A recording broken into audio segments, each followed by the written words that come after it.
میں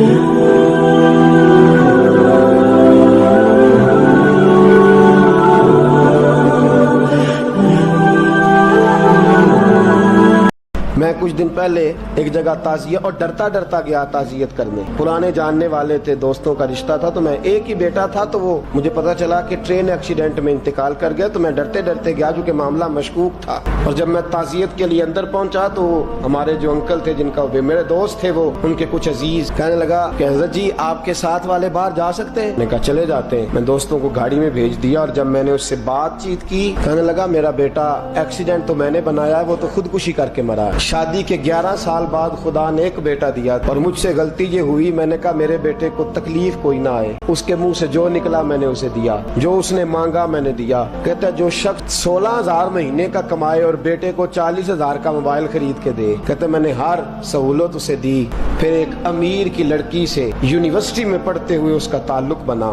بچی کے میسج بھی میں نے اپنے موبائل, اس بچے کے موبائل میں دیکھے, اور اس لڑکے نے جو میسج سینڈ کیے وہ بھی میں نے دیکھے. پھر میں گھر پہنچ گیا. میں نے بیٹے سے منتیں کی کہ بیٹا وہ ہمیں رشتہ نہیں دیں گے, ہماری برادری بھی چھوٹی ہے اور ہمارے جیب میں پیسے بھی کوئی نہیں.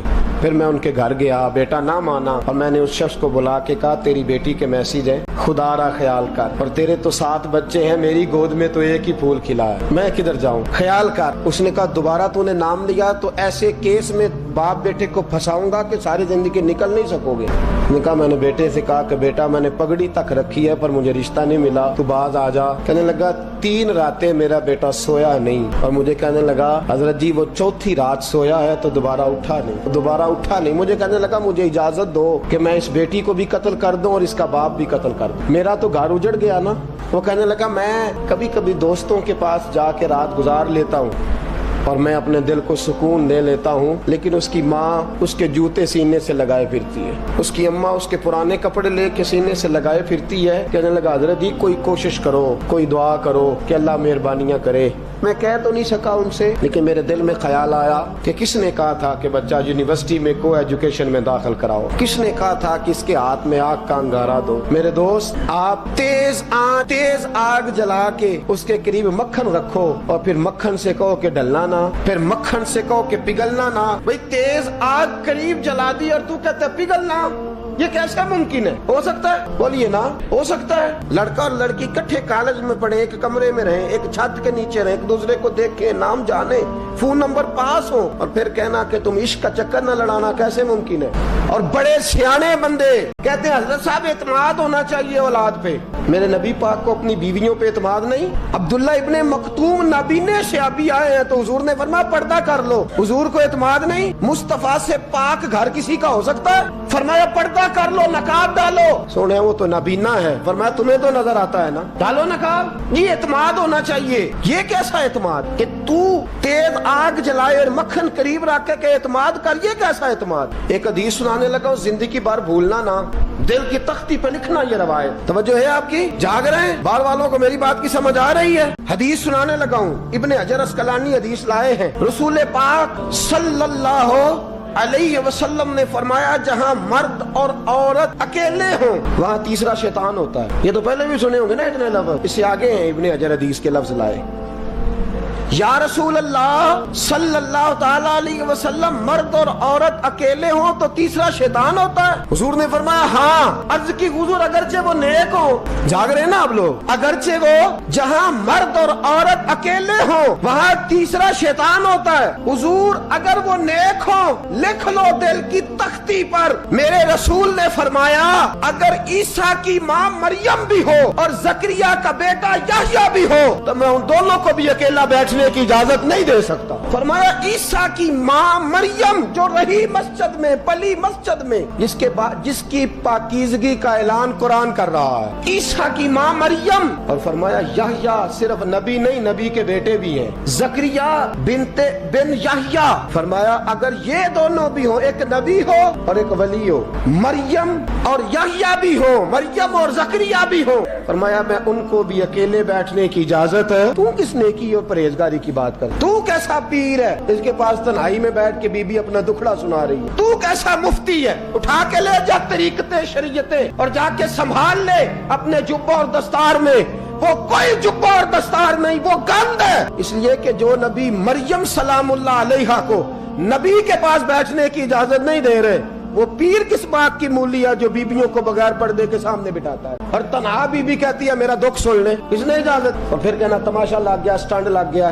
یہ شریعت بیان کر رہا ہوں، رسول اللہ کا فرمان بیان کر رہا ہوں، اور اس سے آگے ہمیں کسی دلیل کی ضرورت بالکل نہیں ہے۔ پتہ نہیں باپ کو کہ میرا بیٹا کیا کر رہا ہے؟ اندھی ہے وہ ماں جس کی بیٹی سارا دن نیٹ پہ بیٹھی رہتی ہے، اس کو خبر نہیں کیا ہو رہا۔ اور جب آگ گلے تک آتی ہے نا، داڑیاں جب جلنے لگتی ہیں تو ہمیں خیال آتا ہے یہ کیا بن گیا۔ اور جب ماں کا دوپٹہ کھینچنے لگتا ہے نا سگا بیٹا کہ چل میرا رشتہ مانگ، پھر اس کو پتا چلتا ہے کہ یہ تو معاملہ ہی بڑا خراب کر لیا میں نے۔ میرے دوست، جوانی زیادہ پیسے کمانے کا نام نہیں۔ اگر تو قیمتی کپڑے پہنتا ہے تو تو جوان نہیں۔ تو 50 کلو وزن بائیں ہاتھ سے اٹھا لیتا تو تو جوان نہیں۔ اگر تو ڈگریوں کا ڈھیر لگایا ہے اور تیرا دراز اور الماری بھر گئے ہیں تو تو جوان نہیں۔ اور اگر تو نے اپنے خاندان اور معاشرے میں اونچا افسر بن کے نام کما لیا تو جوان نہیں۔ جوان اس کو کہتے ہیں جس کی جوانی پاکیزہ ہوتی ہے، جوان اس کو کہتے ہیں جس کی نظر جھکی ہوئی ہوتی ہے، جوان اس کو کہتے ہیں جو حیا کا پتلا ہو، جوان اس کو کہتے ہیں جو شرم کا پیکر ہو، جوان اس کو کہتے ہیں جس کی نظر سے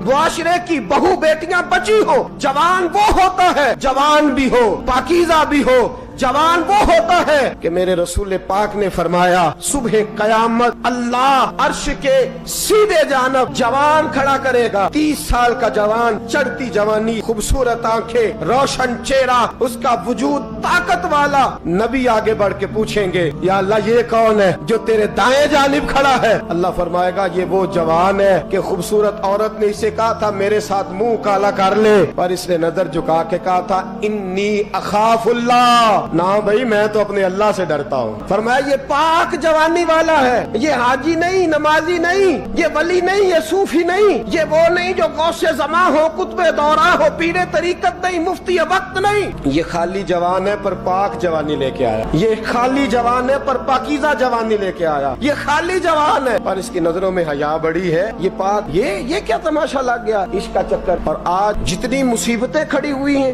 اس عشق مجازی کے روگ نے کھڑی کر دی ہیں۔ ہر جوان، ہمارا ایک بچہ تھوڑے دن پہلے اس علاقے کا محمد طیب نام کا شہید ہو گیا۔ وہ ایک کونے میں رہنے والا، ایک محلے میں ایک چھوٹے سے کونے میں رہنے والا بچہ تھا نا۔